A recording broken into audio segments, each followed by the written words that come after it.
నమస్తే, welcome to Leo news. CM Chandrababu Naidu ముఖ్యమంత్రిగా సంతకం చేయగానే ఒక పక్క అభివృద్ధిని పరుగులు పెట్టిస్తూనే మరో పక్క అవినీతిని అంతమొందించేందుకు ప్రయత్నం చేస్తున్నారు. ఇక ముఖ్యంగా చెప్పుకుంటే ఆయన సీఎంగా సంతకం చేశాక తిరుమల వెళ్ళటం, అక్కడ విలేకరులు అడిగిన ప్రశ్నకు కూడా ఆయన అవినీతిని ప్రక్షాళన చేస్తాను, తిరుమల పవిత్రతను నేను కాపాడుతాను అని కూడా చెప్పడం జరిగింది. ఇక ఆ విధంగా చూసుకున్నట్టయితే మరి తిరుమల ఈఓగా శ్యామలారావు గారైతే నియమించడం జరిగింది. మరి అక్కడ జరగాల్సిన ప్రక్షాళనలు ఏంటి, ముఖ్యంగా ఆయన చేయాల్సిన పనులేంటి, దీని గురించి మరిన్ని వివరాలు కూడా తెలుసుకునే ప్రయత్నం చేద్దాం. మనతో ఉన్నారు సీనియర్ పొలిటికల్ జర్నలిస్ట్ సత్యమూర్తి గారు. నమస్కారం సార్. నమస్కారం అండి. సార్, గతంలో ఒక ఇంటర్వ్యూలో మీరు చెప్పారు తిరుమలలో ఎంత అవినీతి జరిగింది, వైఎస్ జగన్మోహన్ రెడ్డి హయాంలో ఆయన ఏమేం చేశారో, ఆయన కావచ్చు వాళ్ళ మంత్రులు కావచ్చు అని క్లియర్గా చెప్పడం జరిగింది.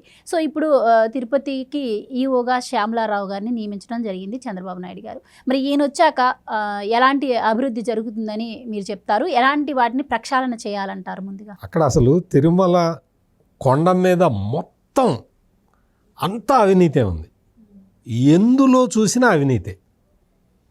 మామూలుగా క్యూ లైన్లో ఉండే భక్తులకి మజ్జిగ, పిల్లలకి పాలు, ఫ్రీ ఫుడ్ సప్లై, ఇవి సప్లై దగ్గర నుంచి అవినీతే. అసలు ఎట్లా అంటే ఈ కాంట్రాక్టర్లు ఫస్ట్ మొత్తం అసలు ఈ కాంట్రాక్టర్లు మామూలుగా అక్కడ చాలా కొంటుంటారమ్మా, అంటే టన్నుల కొద్దీ కొంటూ ఉంటారు. చాలా రకరకాల లడ్డు ప్రసాదం తయారీకి కానీ, రకరకాల వస్తువులు కానీ, ఇవన్నీ కూడా ఫుడ్ మెటీరియల్ ఇవన్నీ కూడా కొంటూ ఉంటారు.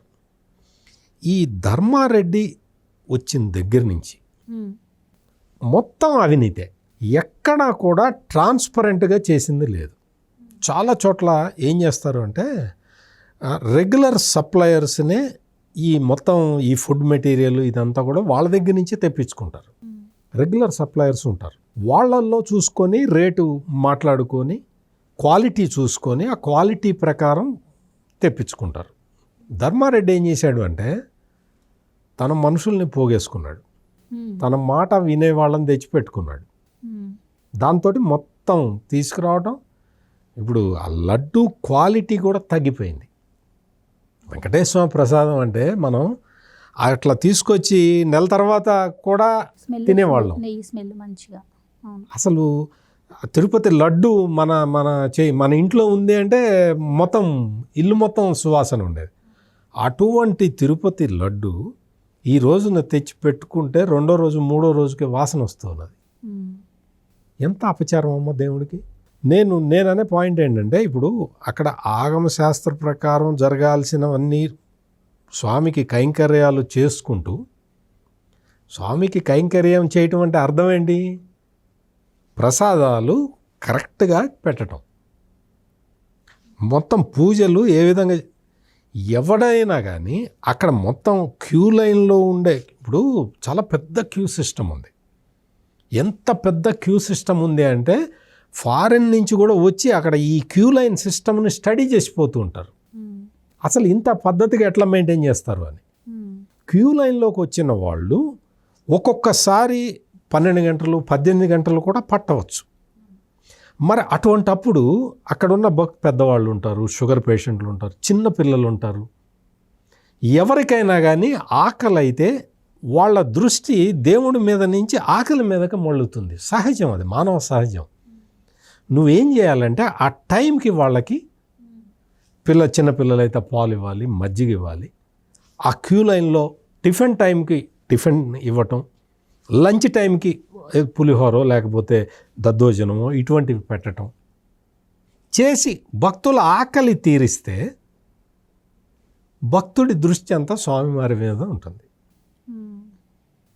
అది కదా నువ్వు చేయాల్సింది. మజ్జిగ ఇస్తే నీళ్ళ మజ్జిగ ఇస్తావు, పాలిస్తే నీళ్ళ పాలిస్తావు. ఇవ్వటమే మానేసావు, చాలా కాలం పాటు మానేశారు. ఏంటి అంటే కరోనా సమయంలో స్వామికి డబ్బులు రాలేదు అందుకని ఇవ్వలేకపోయాం అని చెప్పారు. వెంకటేశ్వర స్వామి దగ్గర డబ్బులు ఉండవా? నీకు డబ్బులు లేకపోతే అడిగితే కొన్ని కోట్ల రూపాయల విరాళాలు ఇచ్చేవాళ్ళు దాతలు లక్షల సంఖ్యలో ఉంటారు. నువ్వు తీసుకొచ్చి ఈ మొత్తం ఈ వ్యవస్థ మొత్తాన్ని సెట్ చేయాలి. ఇవాళే శ్యామలరావు ఆయన ఈవోగా బాధ్యతలు స్వీకరించి మొత్తం క్యూ లైన్ అదంతా సిస్టమ్ చూశారు.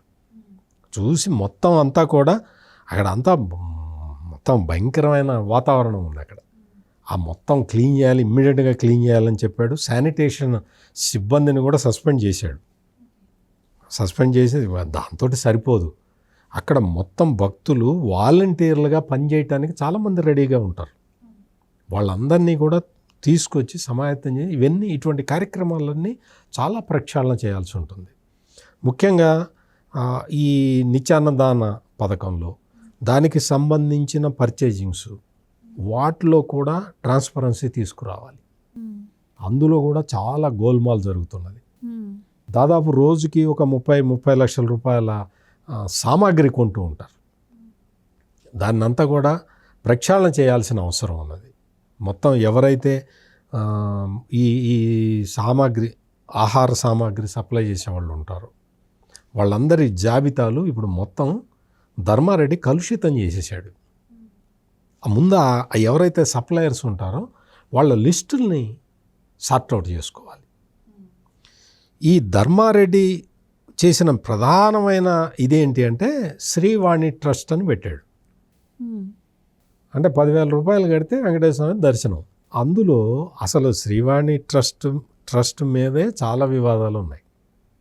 అందులో ఈ ధర్మారెడ్డి వచ్చిన తర్వాత అసలు శ్రీవాణి ట్రస్ట్ మీద వసూలు చేస్తున్న డబ్బులు ఎక్కడికి వెళ్తున్నాయి అనేది చాలా అదొక మరి వెంకటేశ్వర స్వామి కన్నా తెలుసో తెలీదో మనకి డౌటే. జగన్మోహన్ రెడ్డి అనేవాడు కదా, దేవుడికి తెలుసు అని. మరి ఈ దేవుడికి తెలుసో తెలీదో కూడా డౌటు. శ్రీవాణి ట్రస్ట్ మీద ఎన్ని టికెట్లు అమ్మారు, ఎంతమందికి దర్శనం ఇచ్చారు, ఆ శ్రీవాణి ట్రస్ట్ మీద వచ్చిన డబ్బులు ఎన్నున్నాయి, ఎంత ఖర్చు పెట్టారు, దీని మీద అసలు ఈ శ్రీవాణి ట్రస్ట్కి సంబంధించిన వ్యవహారాల మీద మొత్తం ఒక సమగ్రమైన విచారణ జరపాల్సిన అవసరం ఉన్నది. ధర్మారెడ్డి చేసిన పనులు 1-2 కాదు. తిరుమల కొండ మీద ఏ రాయిని అడిగినా, ఏ రప్పని అడిగినా ధర్మారెడ్డి చేసిన అరాచకాలు చెప్తూ ఉంటుంది. మొత్తం 2019లో అప్పుడు చీఫ్ సెక్రటరీగా ఉన్న ఎల్వి సుబ్రహ్మణ్యం ఆయన తిరుమల తిరుపతి దేవస్థానాల్లో 22 మంది అన్య మతస్థులు ఉన్నారు, వీళ్ళని తీసేయాలి అని చెప్పాడు. వాళ్ళకి వార్నింగ్ ఇచ్చాడు.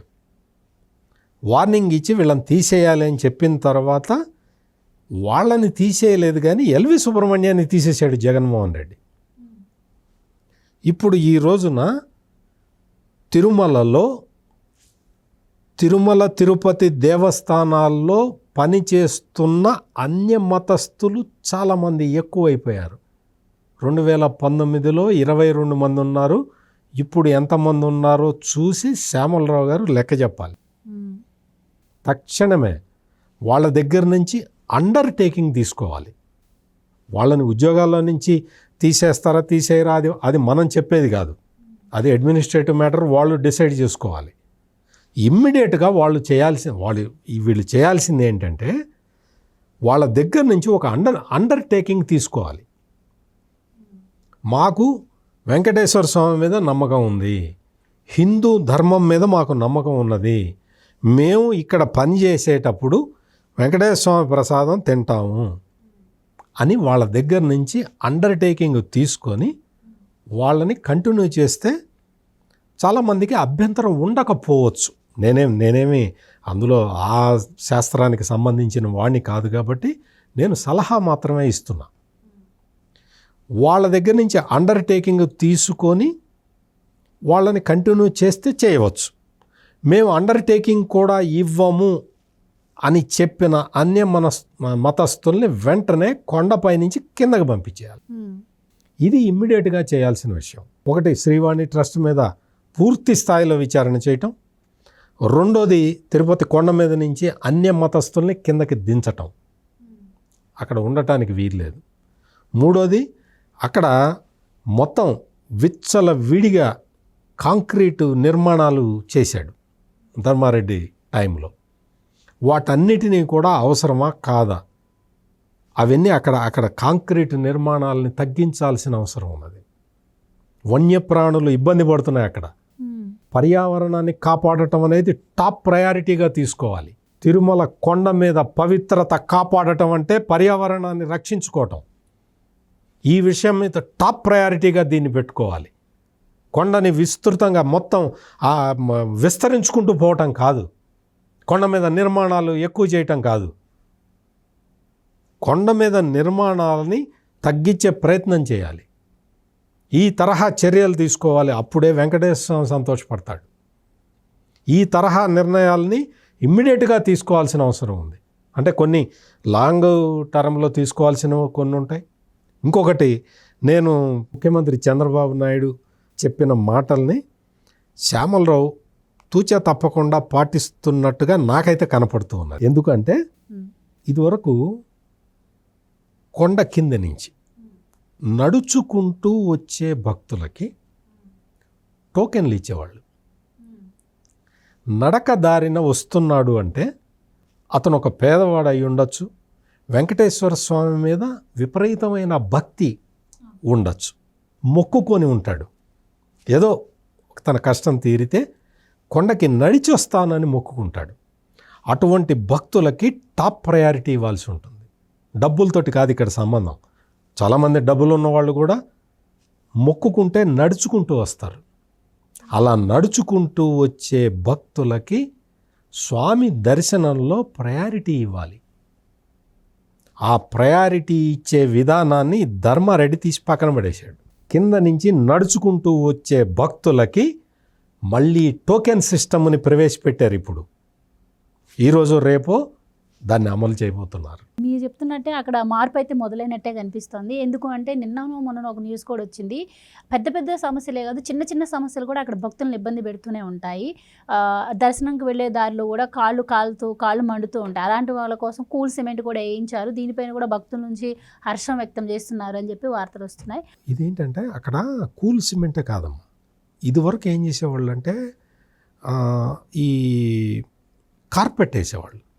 కార్పెట్ వేసి కార్పెట్ని తడుపుతూ ఉండేవాళ్ళు. కూల్ సిమెంట్ వేయటం ఒక పద్ధతి, ఒకటేమో కార్పెట్ వేసి ఆ కార్పెట్ని తడుపుతూ ఉండేవాళ్ళు. అంటే దాని మీద భక్తులు నడుచుకుంటూ పోతారనమాట. ఈ తరహా వ్యవస్థలన్నీ కూడా అంటే చిన్న చిన్న వ్యవస్థలు. ఈ చిన్న వ్యవస్థల్ని కూడా ధర్మారెడ్డి నాశనం చేశాడు. నేను అదే చెప్తున్నది. ఇప్పుడు శ్యామలరావు రాగానే అక్కడ కూల్ పెయింట్ వేయించడం మొదలుపెట్టారు. ఇప్పుడు అంటే చిన్న చిన్న క్యూ లైన్లో మీకు పారిశుద్ధ్యం కరెక్ట్గా ఉండాలి, అది కూడా లేదు, అది కూడా చేయట్లేదు. ధర్మారెడ్డి మొత్తం అసలు ఏం చేశాడు? ఈ ఒకటి కాదు రెండు కాదు, ఇంకా బాత్రూములు కడిగించటం కూడా చేతగాని వాడు అసలు ఎగ్జిక్యూటివ్ ఆఫీసర్గా అంతకాలం ఎట్లా జగన్మోహన్ రెడ్డి ఎట్లా ఉంచాడో అర్థం కాదు. అంత దారుణమైన పరిస్థితుల్లో క్యూ లైన్లు కూడా ఉన్నాయి. ఇవన్నీ కూడా ఇంప్రూవ్ చేయకపోతే ఇప్పుడు భక్తితోటి వెళ్తాడమ్మా ఎవరైనా తిరుమలకి. దేనికి పోతాడు? వెంకటేశ్వర స్వామి మీద అచంచలమైన భక్తి ఉన్నవాడు తిరుపతి వెళ్తాడు. అక్కడికి వెళ్ళిన తర్వాత అనుక్షణం స్వామిని స్మరిస్తూ ఉండాలి. నీళ్ళ మజ్జిగ ఇచ్చారు, తిండి సరిగ్గా పెట్టలేదు, ఎక్కడైనా బయటికి వచ్చి హోటల్లో తిందామంటే హోటల్ ఉండదు. ఆ హోటల్ కూడా కడప నుంచి వాడెవడో పులివెందుల నుంచి వచ్చి పెడతాడు, వాడు గొడ్డు కారం వేసి పెడతాడు. పారిశుద్ధ్యం అక్కడ కూడా పరిశుద్ధత ఉండదు. ఈ తరహా ఆలోచనలు ఉంటే నీకు భక్తుడికి మనశ్శాంతి ఎక్కడ ఉంటుంది? ధర్మారెడ్డి చేసిన అకృత్యాలు అన్నీ ఇన్ని కాదు, ధర్మారెడ్డి తీసుకొచ్చిన కాంట్రాక్టర్ల మీద కూడా మొత్తం ఆదాయ పన్ను శాఖ దగ్గర నుంచి అన్ని శాఖలు కూడా వాళ్ళ స్థితిగతులు ఏంటనేది ఎంక్వైరీ చేయాల్సిన అవసరం ఉన్నది. కాంట్రాక్టుల మీదే కాదు, కాంట్రాక్టర్ల మీద కూడా. ఈ 5 సంవత్సరాల్లో ఎవరెవరు ఏ వస్తువు సప్లై చేశారనే లిస్టు తీసుకొని వాళ్ళ ఆదాయ వ్యయాల్ని బేరీజు వేయాల్సిన అవసరం ఈరోజు ఉన్నది. చిన్న దగ్గర నుంచి పెద్ద దాకా మొత్తం ఈ వ్యవస్థలన్నీ ప్రక్షాళన చేయటం. అంటే కొత్త ఈవో రాగానే చిన్న చిన్న విషయాల్ని ముందర అంటే భక్తులకి అసౌకర్యం కలిగించేవి చూసుకొని ఆయన చేస్తూ ఉన్నాడు. నెక్స్ట్ ఇప్పుడు ఈ శ్రీవాణి ట్రస్ట్ గురించి కానీ దీని గురించి కానీ ఇటువంటి వాటి మీద ఇమ్మీడియట్గా ప్రభుత్వానికి రాసి ఎంక్వైరీ వేయించాల్సిన బాధ్యత అయితే ఉన్నది. మొత్తం ఇక్కడ ఈ అవకతవకల్ని, తిరుమలలో జరుగుతున్న అవకతవకల్ని చంద్రబాబు నాయుడు ప్రభుత్వం సరిదిద్దుతుంది అన్న నమ్మకం అయితే కనపడుతున్నది. కానీ ఇంకా ఫాస్ట్గా కొన్ని డెసిషన్స్ తీసుకోవాల్సి ఉన్నది. ఇమ్మీడియట్గా ఈ అన్యమతస్తుల గురించి వాటి గురించి కూడా ఒక నిర్ణయానికి రావాలి. ఈ జరిగిన అక్రమాలన్నిటి మీద విచారణ జరగాలి. దోషుల్ని పట్టుకునే తరహాలో విచారణ జరగాలి. ఈ ఆలయ ఇప్పుడు నిత్యాన్నదాన పథకంలో ఎంతమంది తిన్నా కానీ అక్కడ తరిగేది కాదు. డొనేషన్స్ వస్తూనే ఉంటాయి. ఆ వచ్చిన డొనేషన్లని మనం చిత్తశుద్ధితోటి ఖర్చు పెట్టాలి. నువ్వు జీడిపప్పులో కమిషన్ తిని, లేకపోతే నువ్వు బియ్యం కొనే కమిషన్ తిని, కందిపప్పు కొనే కమిషన్ తింటే ఎవరితో చెప్పాలమ్మా? నువ్వు ఇవన్నీ అవకతవకలు జరగకుండా చూడాల్సిన వ్యక్తే అవకతవకలు చేస్తూ ఉంటే ఇంకెవరితో చెప్పాలి? మీకు ఇంకొక చిన్న ఇదేంటంటే, ఈ 5 సంవత్సరాల కాలంలో ఎవరన్నా ఒక జర్నలిస్టు ధర్మారెడ్డికి వ్యతిరేకంగా ఏదైనా చిన్న వార్త రాస్తే, లేదు ఏదైనా న్యూస్ ఛానల్లో ఒక రిపోర్టరు ధర్మారెడ్డికి వ్యతిరేకంగా వార్త పంపిస్తే ధర్మారెడ్డి వెంటనే ఆ రిపోర్టర్ని ఉద్యోగంలోంచి తీసేయిస్తాడు.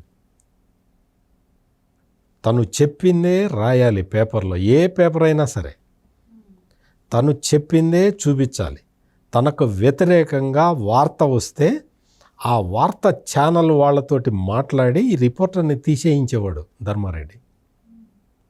అంటే తనకు వ్యతిరేకంగా, అంటే కొంతమంది అయితే తెగించి పని చేస్తే జర్నలిస్టులు, ఆ జర్నలిస్టులని పిలిచి మామూలుగా కాదు, నేను చంపుతాం అన్నట్టు బెదిరించేవాడు. ఇటువంటివి కూడా ఫిర్యాదులు స్వీకరించి, ఇటువంటి ఎవరన్నా జర్నలిస్ట్ వచ్చి నన్ను బెదిరించాడని చెప్తే ఖచ్చితంగా ఆ రిపోర్ట్ని తీసుకొని చాలా సీరియస్గా దాన్ని ఇది చేసి ధర్మారెడ్డి మీద యాక్షన్ ఇప్పటికైనా తీసుకోకపోతే ఇంకెట్లా? గవర్నమెంట్ మారిన తర్వాత అక్రమాలకు పాల్పడ్డ ధర్మారెడ్డి మీద ఇంకా చర్యలు తీసుకోవడానికి మనం జాప్యం చేయకూడదు కదా, చేయాలి. వాటికి సంబంధించిన ఆధారాలు సేకరించి ధర్మారెడ్డి చేసిన అన్ని వ్యవహారాల మీద, కాంట్రాక్టుల మీద, కాంట్రాక్టర్ల మీద, శ్రీవాణి ట్రస్ట్ మీద, ఈ మొత్తం ఈ వ్యవస్థలన్నిటి మీద విచారణ చేసి సత్వర న్యాయం చేయాల్సిన అవసరం మాత్రం కనపడుతున్నది. సార్, మీరు చెప్పిన ప్రక్షాళన మరి జరిగితే కనుక భక్తులందరూ కూడా ఎంతో సంతోషిస్తారు. అలాంటి మార్పు రావడం కోసం మరి ఇప్పుడు ప్రభుత్వం త్వరితగతిన మీరు అన్నట్టు చర్యలు తీసుకోవాలని కోరుకున్నాం. Right, thank you sir. నమస్కారం.